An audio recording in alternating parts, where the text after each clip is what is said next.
Right ඔන 2025 අවුරුද්ද මේනකොට ඉවර වේගෙන යන තව දවස් 8ක් වගේ ප්‍රමාණයක් තමයි තියෙන්නේ 2025 අවුරුද්ද ඉවර වෙන්න.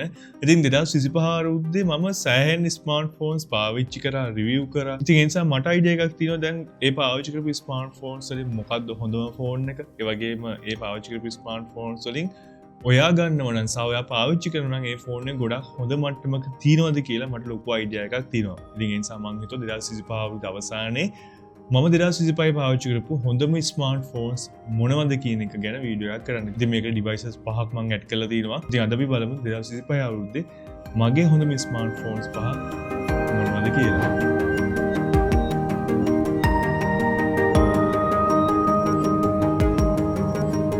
රයිට් මෙන්න මේ ස්මාර්ට්ෆෝන්ස් පහ තෝරගන්නකොට මම සෑහෙන රිසර්ච් කරා. මොකද මම මේ අවුරුද්දේ සෑහෙන ස්මාර්ට්ෆෝන්ස් ප්‍රමාණයක් පාවිච්චි කරලා තියෙන නිසා. ඉතින් මම ෆ්ලැග්ෂිප් ස්මාර්ට්ෆෝන්ස් පාවිච්චි කරලා නැහැ. ඒක කියන්න ඕනේ මම මිඩ් රේන්ජ් හයි එන්ඩ් එකේ වගේ මිඩ් රේන්ජ් එක සහ බජට් ෆෝන්ස් තමයි ගොඩක්ම පාවිච්චි කරලා තියෙන්නේ. ඉතින් මේ අතරින් එහෙම නැත්නම් බජට් ඩිවයිස් එකකට ගන්න පුළුවන් වෙන හොඳම performance තියෙන ඩිවයිස් එකක් විදියට හඳුනන්න පුළුවන් ඉතාමත් හොඳ ස්මාර්ට්ෆෝන් එකක් තමයි මේ මෑතකදී රිලීස් වෙච්ච Samsung ලගේ Samsung Galaxy A07 කියන ඩිවයිස් එක. මේක රුපියල් 35000 ඉඳන් රුපියල් 45000 50000 ප්‍රයිස් රේන්ජ් එක යනවා. ඔයාගේ වේරියන්ට් එක වෙනස් වෙනකොට. ඉතින් මේක මේ ප්‍රයිස් එකේ ගන්න පුළුවන් වෙන හොඳම performance තියෙන ෆෝන් එකක් විදිහට හඳුනන්න පුළුවන්. මොකද කිව්වොත් මේකේ MediaTek Helio G99 කියන 6 nanometer chipset එක තියලා තියෙනවා. ඉතින් මේ වගේ ඉතාමත් හොඳ මට්ටමේ chipset එකක් තියෙන නිසා ඉතාමත් හොඳ performance තියෙනවා. ඒ කියනවා මේක game වලට පාවිච්චි කරත් කිසි ප්‍රශ්නයක් නැහැ. මොකද සෑහෙන හොඳ performance නැත්නම් සෑහෙන හොඳ gaming performance වෙන මේ device එකේ ප්‍රධාන වශයෙන් බලා ගන්න පුළුවන් වුණා. ඉතින් display ගැන නම් මට ලොකු පැහැදිලිමක් නැහැ. මේකේ තියෙන TFT panel එකක් ඒකත් 90 Hz. ඒ වගේම 5000 mAh battery එකක් තියෙනවා. ඒකත් average මට්ටමක. ඒ වගේම 25 watt fast charging system එකක් තියෙනවා.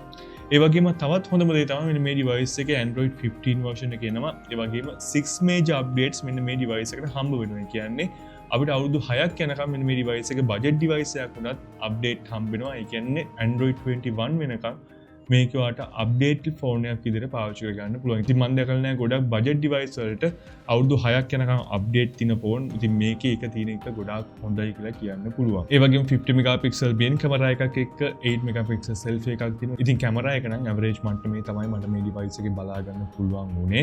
ඉතින් කොහොම නමුත් මේ price range එකේ ගන්න පුළුවන් වෙන වැඩිම update තියෙන, ඒ වගේම හොඳම performance තියෙන Samsung device එකක් තමයි මෙන්න මේ Samsung Galaxy A07 කියන්නේ. ඉතින් මේකේ performance හොඳ ඉඳලා මගේ 2025 අවුරුද්දේ හොඳම budget phone එක විදිහට මෙන්න මේ Samsung Galaxy A07 එක හොඳයි කියලා කියන්න පුළුවන්. හොඳයි ඊළඟ phone එකක් ටිකක් budget price range එකේ වුණාට මේක ටිකක් වැඩිපුර mid range specs බලා ගන්න පුළුවන්. ඒ කියන්නේ price to worth ඉතාමත් හොඳ smartphone එකක් විදිහට හඳුනන්න පුළුවන්. ඉතින් මේ device එක ලංකාවට ආවේ රුපියල් 60000ක වගේ price range එක. හැබැයි මම දන්න විදිහට මේක මේ වෙනකොට රුපියල් 55000කට වාට 6GB RAM එක ගන්න පුළුවන්. ඉතින් මේ device එක තමයි Redmi Note 14 4G කියන device එක. ඉතින් මේ device එක ඉතාමත් හොඳ device එකක්. මොකද මේ price range එක ගන්න පුළුවන් වෙන හොඳ display එකක් මේකේ තියෙනවා. ඉතින් ඒකට හේතුව තමයි මේකේ Full HD+ AMOLED display එකක් බලා ගන්න පුළුවන්. ඒකත් 120Hz refresh rate එකක් තියෙන.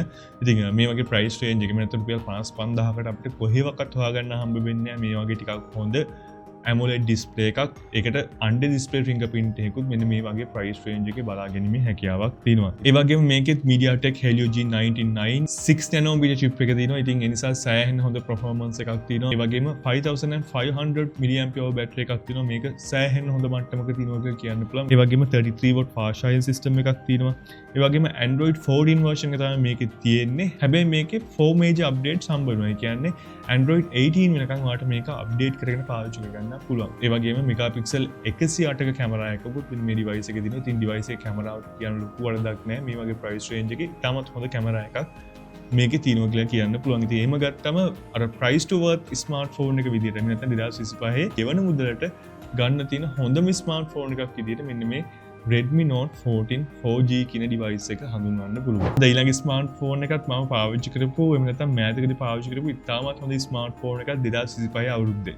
ඉතින් ඒක තමයි Infinix ලගේ Infinix Hot 60 Pro Plus කියන device එක. මේ device එක ගොඩාක් හොඳ වෙන්න හේතු කිහිපයක්ම තියෙනවා. පළවෙනි එක තමයි මේකේ තියෙන sleek design එක. මොකද මේක තමයි රුපියල් ලක්ෂයට වඩා අඩු ප්‍රයිස් රේන්ජ් එක ගන්න තියෙන curve AMOLED display එකක් ආපු සිහින්ම ස්මාර්ට් ෆෝන් එක මොකද ඒකේ බර ඒ වගේම thickness එකුණත් සෑහෙන හොඳ මට්ටමක තියෙනවා අපිට ෆෝන් එකක් අතේ තියනොද කියලා හිතා ගන්නත් බැරි මට්ටමේ තමත් හොඳ ඩිසයින් එකක් මේ ඩිවයිස් එකේ තියෙනවා ඒ වගේම 144 Hz refresh rate එකක් තියෙන AMOLED display එකක් තියෙනවා ඒකත් curve AMOLED display එකක් විදිහට හඳුනන්න පුළුවන් ඉතින් display එකේ තියෙන smooth එකක් සෑහෙන හොඳ මට්ටමක මට බලා ගන්න පුළුවන් වුණා ඒ වගේම under display fingerprint එකක් මේ ඩිවයිස් එකටත් බලා ගැනීම හැකියාවක් තියෙනවා ඒ වගේම medium power 5160ක බැටරි එකක් එක්ක 45 watt fast charging system එකක් මේකේ තියෙනවා ඉතින් ඒ නිසා ඩිවයිස් එක ඉක්මනින් charge කර ගැනීම හැකියාවක් තියෙනවා මම හිතන්නේ පැයකටත් වඩා අඩු කාලයකින් මේ ඩිවයිස් එක ඔයාලට charge කර ගැනීම හැකියාවක් තියෙනවා ඊට එහායින් ගියපු මෙන්න මේ ඩිවයිස් එක මම දැක්ක හොඳම දේ තමයි මේකේ තියෙන කැමරා setup එක මොකද මේ වගේ ප්‍රයිස් රේන්ජ් එක ගන්න පුළුවන් ඉතාමත් හොඳ කැමරා එකක් මට මෙන්න මේ ඩිවයිස් එක බලා ගන්න පුළුවන් වුණා. ඉතින් ඒ නිසා මම මේක කැමරා රිවිව් එකක් වෙනමත් තරම් ආවා.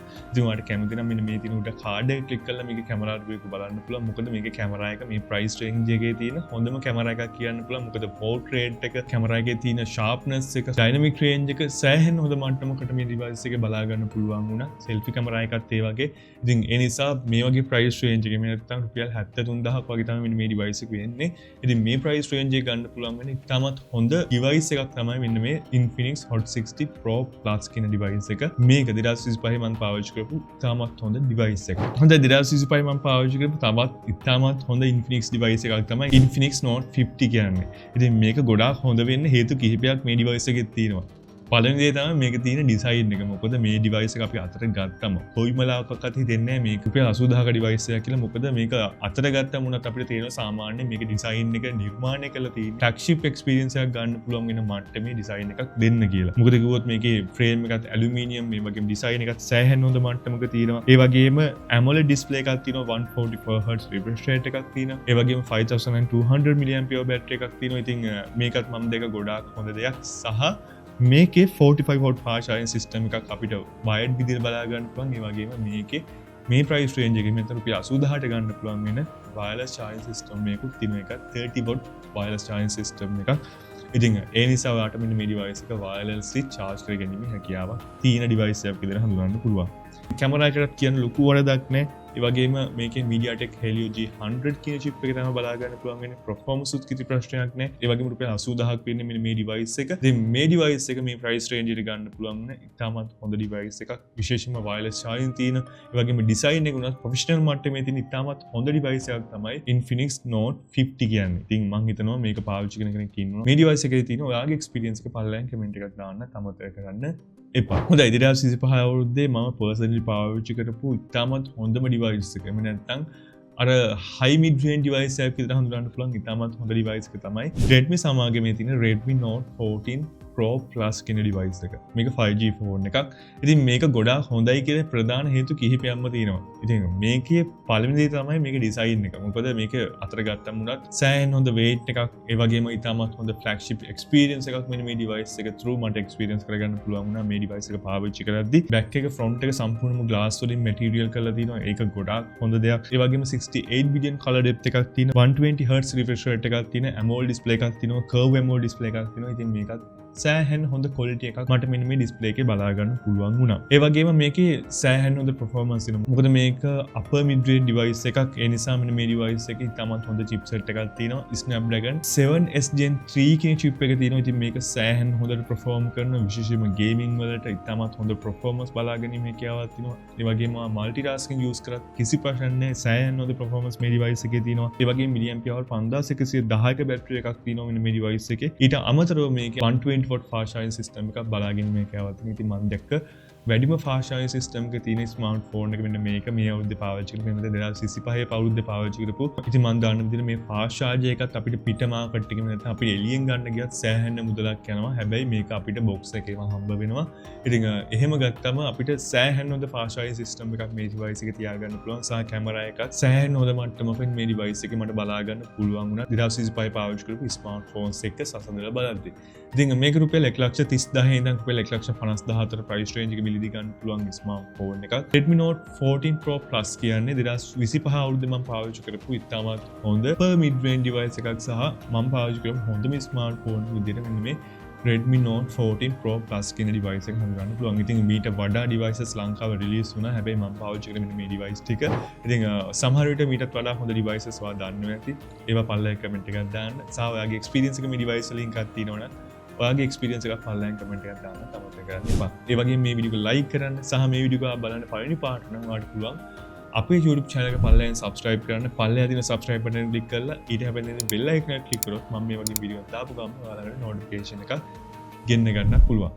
ඒ වගේම මාව follow කරන්න Instagram එකේ, Facebook එකේ, ඒ වගේම TikTok එකේ. ඉතින් මේ වීඩියෝ වලට ගොඩක් ස්තුතියි. ඉතින් මේ වගේ තවත් වීඩියෝ එකක් අපි හම්බ වෙනකම් ඔයාලට ජය වේවා.